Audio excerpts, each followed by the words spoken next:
अस्सलाम वालेकुम नाज़रीन मेरा चैनल आप देख रहे हैं इस्लामाबाद न्यूज़ उर्दू। अभी खान साहब की समात ख़त्म हो गई, कल के लिए एडजर्न कर दिया गया, कोई समात नहीं हुई।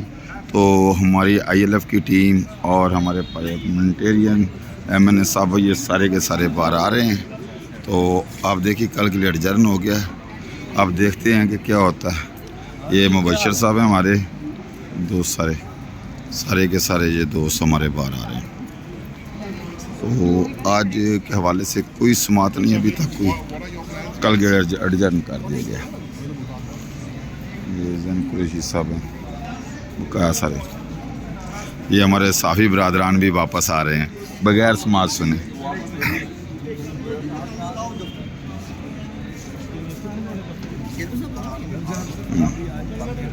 हम कॉम्पनसेट कर देंगे एक्स्ट्रा टाइम के साथ कोई आज कार्रवाई। इमरान खान साहब ने जेल में आज साथी से मुलाकात हुई, बातचीत की। उन्होंने कहा कि मैं कहता हूँ कि चीफ जस्टिस कमीशन बना, CC फुटेज निकालें, तमाम इदारों की जांच अटैक्स में उसके मुताबिक तय करें। बिल्कुल ठीक है। हमने तो पहले भी ये कहा है कि हमारा जो मैंडेट चुराया गया है उसका अजाला करने का एक ही तरीका है कि एक जुडिशल कमीशन बने जो कि हादर सर्विस सुप्रीम कोर्ट के जजेस पर मुश्तमिल हो और ये दूध का दूध पानी का पानी हो। इसमें तो खान साहब का जो मुतालबा है ये पूरी पाकिस्तान तरीके इंसाफ का मुतालबा है।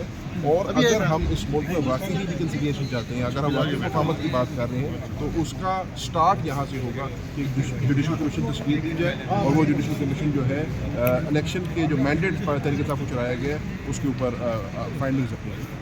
क्या आप समझते हैं कि कोई रास्ता निकल रहा है या कोई बातचीत का आगाज़ हुआ है? मैं समझता हूँ कि रास्ता निकलने का तरीका यही है।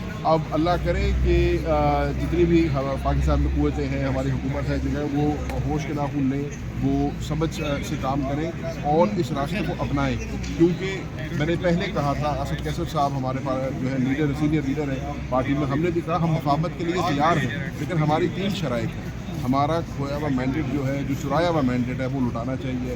हमारे लीडरान, हमारे वर्कर्स, हमारे असीरान जो जेलों में आज साल होने को आया है पड़े हैं, उनको रिहा होना चाहिए। वज़ीर आज़म साहब ने खुद अपनी तकरीर में इस बात का जिक्र किया था पहली तकरीर में कि 9 मई के वाक़यात के अंदर जो हज़ारों लोग हैं, ख़वातीन हैं, नौजवान हैं, बुज़ुर्ग हैं, जो निहत्ते हैं, 1 साल हो गया आज उनके ऊपर कोई एविडेंस नहीं आ सका, उनको रिलीज़ होना चाहिए। और अगर किसी ने कोई इसके लिए काम किया उसको कैफे के दाद तक पहुँचाना चाहिए। हम पहले भी ये कहते हैं। तो अगर आप मफाहमत चाहते हैं, अगर रास्ता निकालना चाहते हैं, उसका तरीका ही है। कोई मैसेज, कोई जिस तरह बॉडी लैंग्वेज होती है, कुछ ऐसे साइन है कि कोई मफाहमत की तरफ ऐसा कोई रास्ता निकलता हुआ नजर आता है? बदकिस्मती से हुकूमत की तरफ से तो मुझे ऐसा कुछ नहीं नज़र आ रहा, क्योंकि वो बात मफाहमत भी करते हैं, लेकिन आज भी हमारे लीडरान के ऊपर जो है पर्चे हो रहे हैं। आज किसी ज़्यादा दूर ना जाएं, अगर आप मेरी बात कर लें तो बात मफाहमत की हो रही है असेंबली में, लेकिन 13 पर्चों के अंदर हमारे रेस्ट वारंट निकले जा रहे हैं। आज 11 माह गुजर जाने के बाद 9 मई को, तो ये वो कॉन्फ्लिक्ट बिल्डिंग मेजर नहीं है। पर्चा तो हुकूमत ही करती है ना, बहुत मैं तो नहीं कर सकता किसी पर पर्चा। Fact of the matter is कि हमें हमेशा कहा जाता था कि हुकूमत का काम होता है बुर्दबार होना, हुकूमत का काम होता है पहल करना। तो हुकूमत मफाहमत में तो कम से कम पहल करती नजर नहीं आती।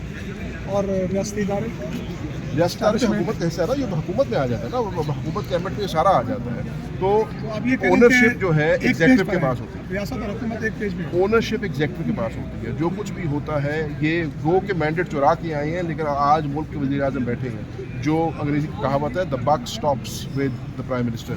तो जो है इसका एंड में जो है फैसला तो वज़ीर आज़म ने करना है ना। पूरा मुल्क, पूरी कौम जो है वज़ीर आज़म की तरफ देख रही है, वफाकी हुकूमत की तरफ देख रही है, वो क्या डायरेक्शन लेते हैं।